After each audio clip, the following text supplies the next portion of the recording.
Y'all ready for this?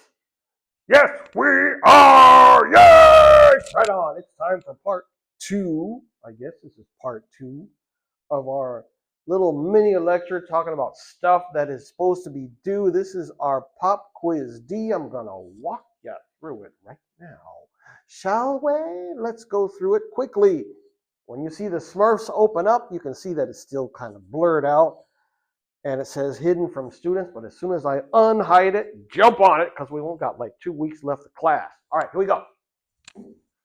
So this is, click on it. Now I'm just going to show you the questions. I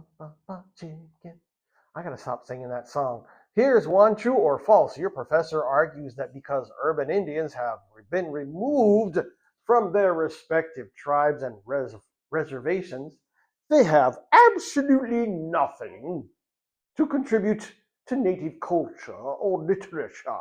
That's a true or false. Nobody better get that one wrong. Next one. Remember their sacrifice. True or false, the Indian GI experience does not play a significant role in Native American literature. If anybody gets that one wrong, I'm going to have a fit. Thomas King! I'm going to talk about this today in a subsequent video. You should get this one right because it's going to show up in the subsequent video that's connected to this one. True or false, Singingeagle points out the American-Canadian author Thomas King, Cherokee, and Drew Hayden Taylor, Ojibwe, write biting, sarcastic, farcical stories lampooning the hypocrisy of dominating culture vis-a-vis natives. 5 points. True or false, stories about the hero twins, nobody better get this one wrong because I talked about it multiple times, appear to be pervasive in many native oral traditions, and maybe even non-native oral traditions. True or false? We talked about this as well. A Thai snake is also known by Algonquian Indians as Mishipeshu, a mythical feline water dragon. It is often depicted with horns, stubby legs, or no legs at all, and scales strongly associated with spiritual protection and transformation. It appears all over native North America and even in ancient China. Ooh, true or false? Next one. Now, this is a multiple choice. I like that culture of vulture. During the 1980s, a period of both cultural revitalization and increasing commercialization of native societies, many authors such as Wendy Rose, Simon Ortiz, and Leslie Marmon Silko warned about cultural blank and the dangers of selling sacred identity for validation or income. So we got revitalization, appropriation, Germanization, or validation. What is it? I'm going too slow. Here's one. Professor Singingeagle often mentions the tiny California native tribe, which faces a lot of struggles even to this day. That tribe is called the blank. You can just look at these and see. None of these guys are California tribes except for one of them, Chippewa, Chumash, Choctaw, Cheyenne. Next one. Stories about why opossum has no hair on his tail, or why hummingbird is colorful, or why raven is black are called blank. Myths, transformations, literature, or etiology. Next one. I just told this story in another video just not too long ago. Isn't she cute? The Algonquian tale of the sibling winds Kavanushka and Shawandasi. In that tale, what moment sparked their quarrel and transformed the world from balance into the seasons that we experience today? Why is there a quotation mark? I need to delete that. Let's do it now. Edit question. That's probably going to give away the answer, isn't it? Nope, I'm not going to show the answer. Let's just delete that. There, we don't need any quotation. We're going to scroll down. We're going to hit save. I did that fast so you can see the answer because you guys already know the answer. So the answer is what? What made, you can just look at the picture and you'll see the answer. What caused the twin sibling brothers, our brother and sister, Kavanoshka is a girl, Shawandasi is a boy, what caused them to quarrel? And why do we have seasons today? A, the creator commanded the winds to divide the year into warm and cold halves. B, a great council of animals asked the winds to change the world to teach humans humility. C, Shawandasi grew tired of working every day and demanded that Kavanoshka take over all his duties. Or D, Shawandasi mistook a dandelion for a beautiful maiden, and Kavanoshka blew its hair away as a prank. Nobody is going to get that wrong, right? Next one. Oh, look at poor Sherman shaved off all his hair. A native author who seriously compromised his standing by the way he treated aspiring women native writers is blank. Oh man, he's going to kick my butt if he sees this video. We got Silko Apis Alexei Gun Allen. No one is going to get that wrong. Now, this one we're going to talk about in today's video and a subsequent connected video to this one. Survivance. This is an essay question worth 15 points. And you know what I keep saying? I'm going to say it again.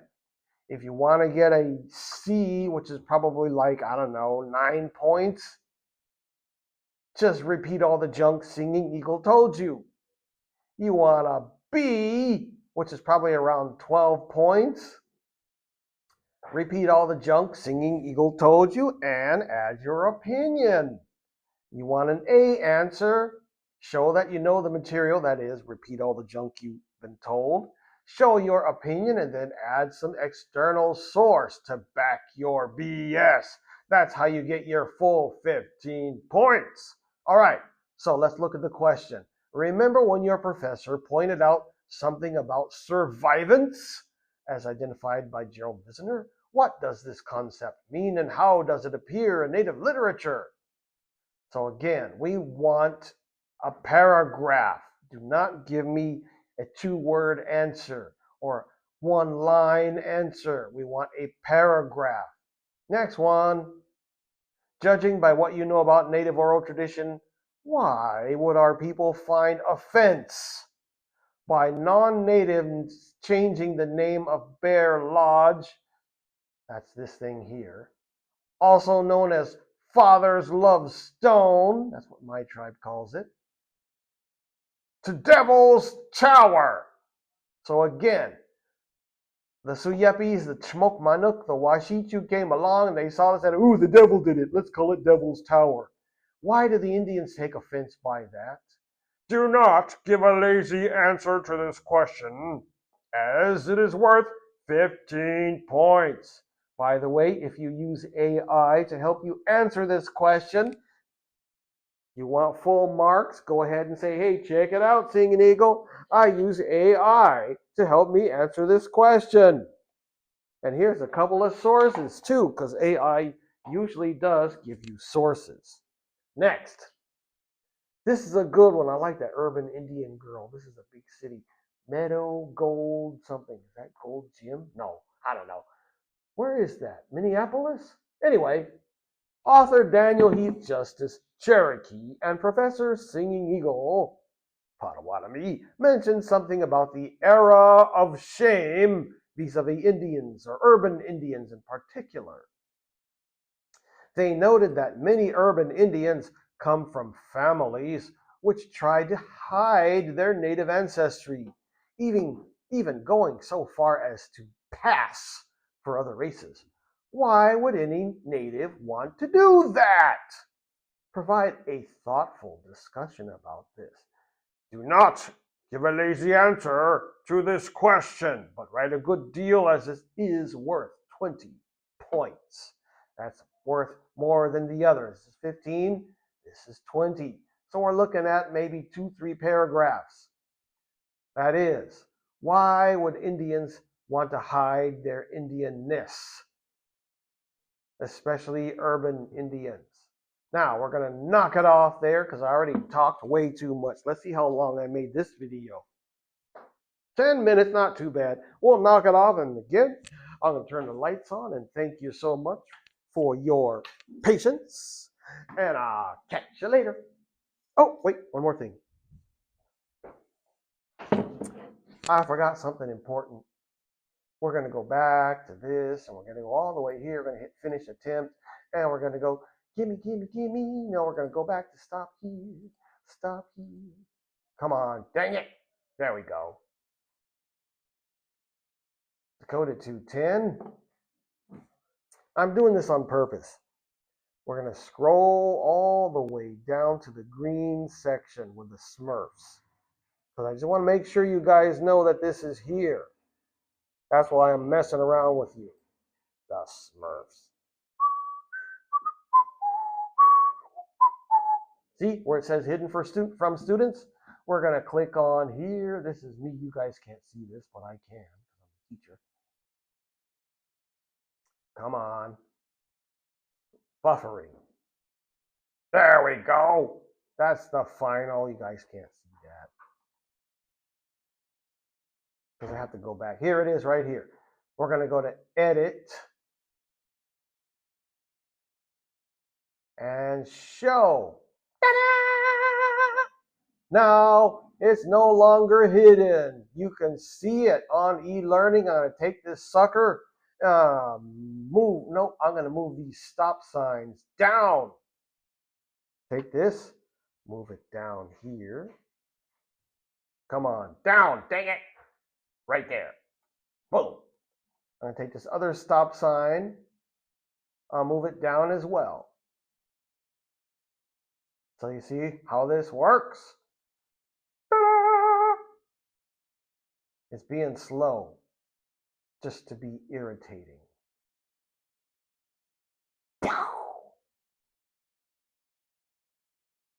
Uh-oh. Stop here to... No, it didn't move it. Let's try it one more time. Boy, computers can be such a pain in the butt. There we go, right there. All right, that's good enough. So now that it is above the stop sign and visible to you, and we've gone through it, you guys can jump on it. And if you still want to wait until tomorrow or the next day to actually work on it, you can come and watch these videos here. Humans as relatives, motif. There's one about the different isms, deconstructionism and Wisner, Tiffany Midge, Drew Hayden Taylor. I'll probably have to open that up or redo it. There's a bunch of stuff that's hidden from students that I just have to re-record or edit the videos, like the story of the Pleiades, the 7 sisters who are singing and dancing when their elders told them not to, and then the futurisms, which comes later. So if it says in parentheses fall 2025, that means you got to look at it. So we're going to stop it at the stop signs, though. I should take that and move it up as well. So that's all for now. Thank you so much. Have a nice day. Talk later. Bye-bye.